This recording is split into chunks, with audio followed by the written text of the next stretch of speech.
Speaking English with Ada. Hello, English learners. Welcome back to another episode of Speak English with Anna. I am so happy to have you here with us today. And hello, everyone. I'm Mike. It is great to be back in the studio. Before we dive into our conversation today, I have a small request for you guys. If you want to improve your English listening skills and learn how to become a more confident speaker, please make sure to hit that subscribe button and turn on the notification bell. That's right. It really helps us create more content for you. And trust me, you don't want to miss what we have planned for the future. Exactly. So, Mike, let's catch up. How are you doing today?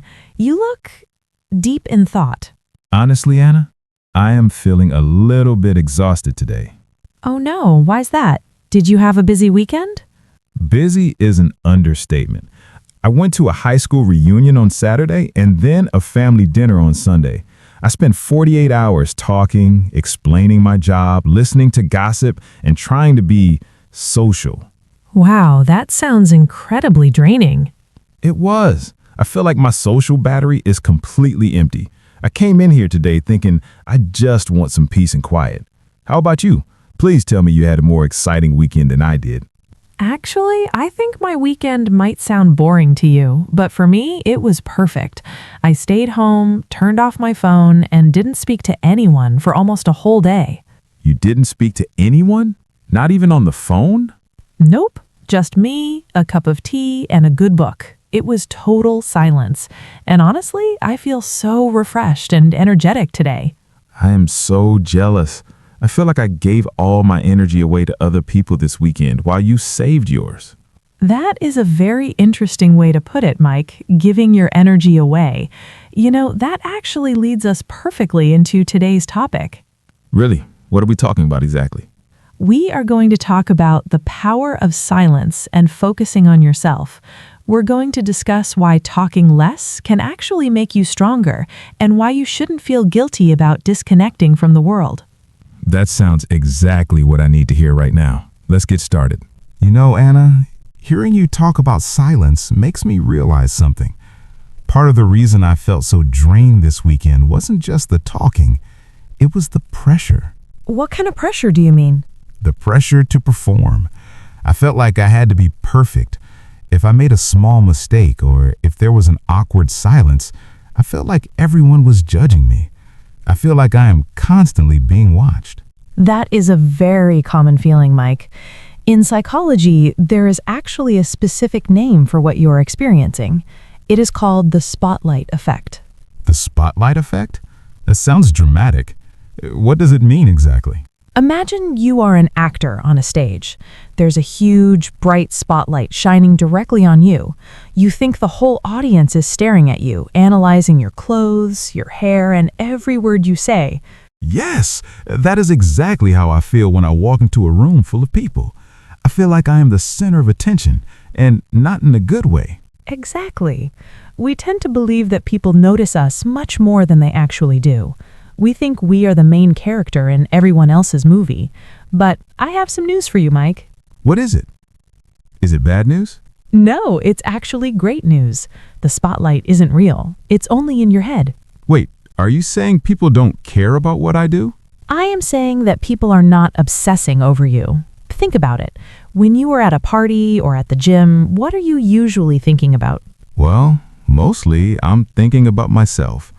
I worry if my form looks correct, or if I'm sweating too much, or if I look silly. Precisely. And everyone else is doing the exact same thing. They're too busy worrying about the spotlight on themselves to notice the spotlight on you. That makes a lot of sense. So, last week when I tripped over the sidewalk and felt like the whole world saw it, the people around you probably forgot about it 10 seconds later. They went back to thinking about their grocery list, their job, or their own problems. Wow. I spent the rest of that day feeling embarrassed, and they probably didn't even remember my face. Exactly. We often torture ourselves with embarrassment for no reason. It sounds a little bit harsh to say nobody cares, but actually, it feels like a relief. It is incredibly liberating, Mike. Once you realize that nobody is watching you that closely, You stop trying to impress strangers, you stop performing, and you can finally just relax and focus on yourself. Liberating, that's a good word. I think I need to turn off that imaginary spotlight in my head. Yes, turn off the spotlight and you'll save so much mental energy. You know, Anna, now that we are talking about saving mental energy, I have a confession to make. There is one specific habit I have that drains me more than anything else. What is that, Mike? It is over-explaining. For example, if someone asks me for a favor or invites me out and I want to say no, I can't just say no. I feel like I have to give them a 10-minute presentation on why I can't do it. Ah, yes. We call that justifying. You feel a strong need to prove that you're a good person even when you're declining something. Exactly. I feel guilty. For instance, last week, a friend asked me to help him move furniture on Sunday. I really just wanted to rest, but I felt bad. So I told him, "Oh, I would love to, but my car's making a weird noise, and I have to wait for a call from my mom, and my back is hurting a little bit."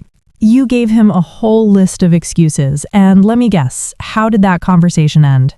It was exhausting. He started offering solutions. He said, "I can pick you up if your car is broken, and you don't have to lift heavy things if your back hurts." Suddenly, I was trapped in a negotiation. That is exactly the danger of over-explaining. When you give people a reason, you are inviting them to solve your problem so that you can say yes. You give them an opening to argue with you. That is so true. I never thought about it that way. I thought I was just being polite.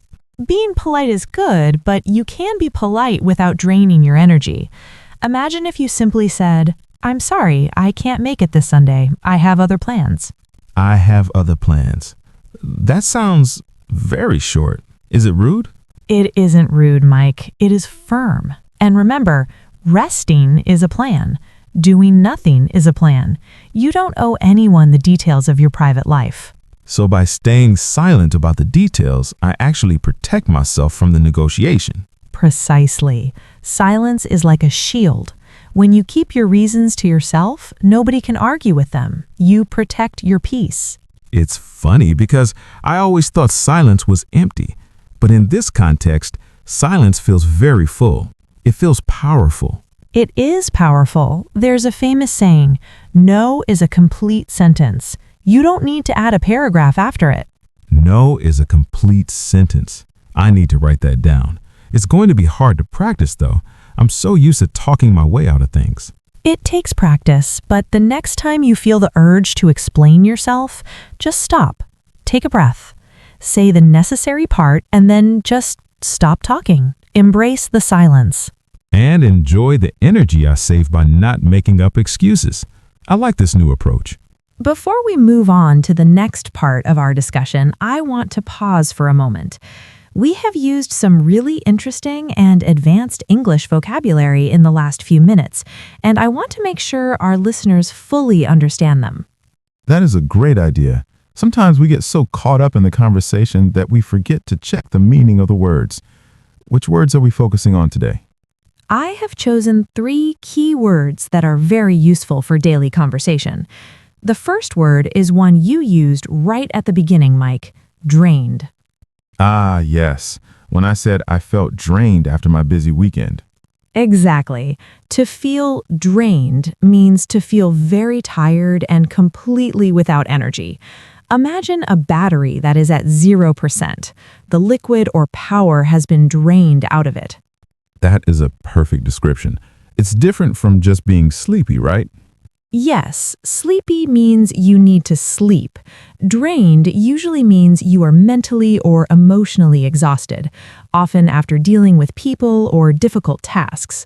For example, I felt completely drained after the 3-hour exam. Or in my case, I felt drained after explaining my job to my relatives. Exactly. Now, let's look at the second word, spotlight. As in the spotlight effect. Correct. A spotlight is literally a strong light used in a theater to light up one person on stage. But in conversation, when we say someone is in the spotlight, we mean they are the center of attention. So if I say I hate being in the spotlight, It means I don't like it when everyone is looking at me. Precisely. Or you could say she loves the spotlight, meaning she loves attention. Got it. And what is the last word? The last word is justify. This connects to our discussion about making excuses. To justify means to give a reason or explanation to prove that what you are doing is right or reasonable. So when I was giving my friend a list of reasons why I couldn't help him move furniture, I was justifying my no. Yes, you were trying to prove that your decision was valid so he wouldn't be mad at you. A common phrase is, you don't need to justify yourself to strangers. That is a powerful phrase. It basically means you don't need to prove you are right. You can just be. Exactly. So to recap, drained means exhausted, spotlight means the center of attention, and justify means to give an explanation to prove you are right. Those are really useful words. I think I'm going to use drained a lot this week. Let's hope not. But now that we understand the words, let's get back to our topic about silence and drama. Okay, Anna. I totally understand the idea of not justifying myself when I just want to say no to an invitation. But let's take this a step further. What about when the situation is hostile? What do you mean by hostile? I mean, when someone is actively criticizing you or trying to start a fight, drama. My natural instinct isn't to be silent. My instinct is to defend myself, maybe even shout back. It feels impossible to just stand there and say nothing. That is a very normal human reaction, Mike. We are programmed to defend ourselves. But I want you to think about something. What does a fire need in order to keep burning? It needs fuel and oxygen. Exactly. It needs oxygen. Now, imagine that drama is the fire. Your reaction, your anger, your defense, your arguments, that is the oxygen. So when I argue back, I am actually feeding the fire. You are keeping it alive. Drama cannot survive in a vacuum. It needs two people playing the game. If one person decides to stop playing, the game ends immediately. But Anna, it feels like losing. If someone insults me and I don't say anything back, don't I look weak? I feel like I am letting them walk all over me. That is the biggest misconception about silence. We often confuse silence with submission, but in reality, silence is self-control, and self-control is the highest form of strength. Self-control is strength. I guess it is harder to stay quiet than it is to yell. Much harder. Think about it. Have you ever tried to argue with someone who stays completely calm and silent? Actually, yes. My old boss was like that. I was upset about a schedule change and I was raising my voice, and he just sat there, looking at me calmly. And how did that make you feel? Honestly, it made me feel foolish. I felt like I was screaming at a wall. I eventually just stopped talking because it was so awkward. That is the power of silence. When you don't react, you become a mirror. The other person is forced to see their own crazy behavior because you aren't distracting them with a fight. You let their words hang in the air, and usually they end up embarrassing themselves. That is brilliant. So instead of jumping into the mud to fight them, I stay clean. Exactly. You deny them the satisfaction of a reaction. You're basically saying, my peace is more important than this argument. So I am not losing the battle. I'm just choosing to win a different prize, my own peace of mind. Precisely. The next time you feel that anger rising, just take a deep breath. Remind yourself, drama needs a reaction to survive. And then choose to let it starve. I'm going to try that. It sounds difficult, but very satisfying. You know, Anna, this concept of silence is really starting to click for me. I realize that my problem with over-talking isn't just about making excuses or fighting with people. It's also about my own dreams. That is an interesting observation, Mike. What do you mean by that? Well, remember earlier I mentioned that I spent the weekend explaining my new project to everyone? I was telling my friends, my family, even my old high school classmates about this big idea I have to start a business. I remember. You seemed very excited about it. I was. But here is the weird thing. Today, I feel like I don't want to do it anymore. The excitement is gone. It feels like the air went out of the balloon. That is actually a very well-documented psychological phenomenon. Wait, really? Is it just me being lazy? Not at all. There's science behind this. When you tell everyone your big goals, like I'm going to run a marathon or I'm going to write a book, your brain releases a chemical called dopamine. Dopamine. That's the feel-good chemical, right? Exactly. When you tell people, they usually say, "Wow, Mike, that's amazing. You're so smart." You get all that praise and validation immediately. Yes, that is exactly what happened. I felt like a hero just for talking about it. The problem is your brain tricks you. It feels the satisfaction of talking about the goal, so it thinks you have already accomplished the goal. You get a premature sense of completeness. That makes so much sense. I got the reward, the praise, without actually doing any of the hard work. So now my brain doesn't see the point in working for it. Exactly. You spent your motivation on the announcement, not on the action. But there's also a second reason why you should keep your goals private. What is that? Not everyone wants you to succeed. That sounds a bit dark, Anna. You don't think my friends want me to do well? Most people are good, but human nature is complicated. When you share a big, ambitious dream, it can make other people feel insecure about their own lives. They might not mean to be mean, but they might say small, discouraging things. Now that you mention it, when I told my cousin, he made a face. He said, "Are you sure that's a good idea? The economy is really bad right now." See, that is exactly what I mean. It wasn't constructive advice, it was just fear. And when you hear that doubt, it plants a seed in your own mind. You start to doubt yourself. You're right. I spent 20 minutes arguing with him, trying to convince him that my idea would work. And that's wasted energy again. Instead of using that energy to build your business, you used it to defend your business to someone who doesn't understand it. I really sabotaged myself, didn't I? You didn't know better, but now you do. The best way to protect a dream is to keep it a secret in the beginning. It's like a small plant. If you expose it to a storm, it will die. You need to protect it until it's strong enough. So I should just work in silence. Yes, build in silence, work in the shadows. When you're finished and you have the results, then you can show everyone. I love that. Work in silence, let your success make the noise. Exactly. Surprising people with your results is much more satisfying than telling them what you might do. Okay, from now on, my lips are sealed. No more announcements until the job is done. All right, everyone, we have talked a lot about the theory of silence today. We discussed the spotlight effect, avoiding over-explanation, and keeping our goals private. But you know that on this channel, we don't just listen to English, we speak English. That is right. It is time for our favorite segment, the shadowing practice. Exactly. For those of you who are new to the channel, shadowing is a technique where you repeat exactly what I say immediately after I say it. You want to copy my speed, my intonation, and my emotion. It is the best way to train your mouth muscles to feel comfortable with English. I'm ready, Anna. I will be the student today. Perfect, Mike. And to everyone watching at home, I want you to say these sentences out loud.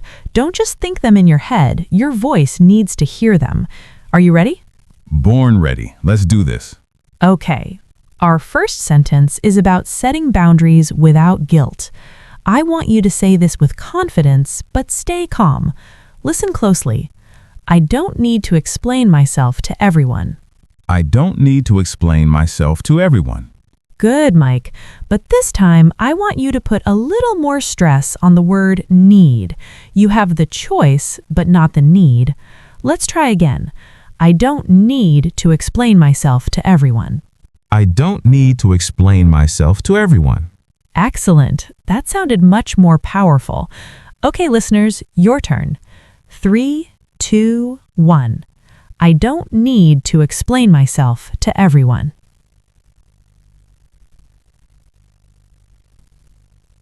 Great job. Now let's move to the second sentence. This one is about emotional control. Remember, silence is a shield. Listen, silence protects my energy and my peace. Silence protects my energy and my peace. Very nice pronunciation on the P sounds in protects and peace, Mike. Make sure you release a little puff of air. Protects, peace. Got it. Let me try one more time. Silence protects my energy and my peace. Perfect. Now you guys at home, focus on that P sound. Silence protects my energy and my peace.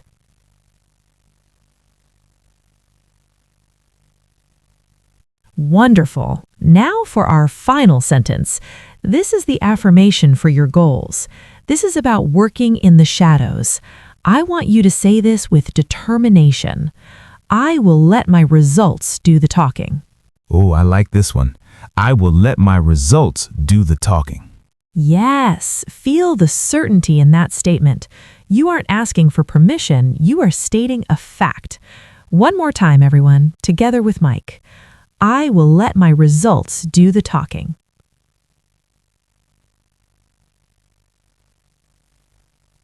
Wow, saying that out loud actually makes me feel different. It's like I am programming my brain to believe it. That is exactly what you are doing, Mike.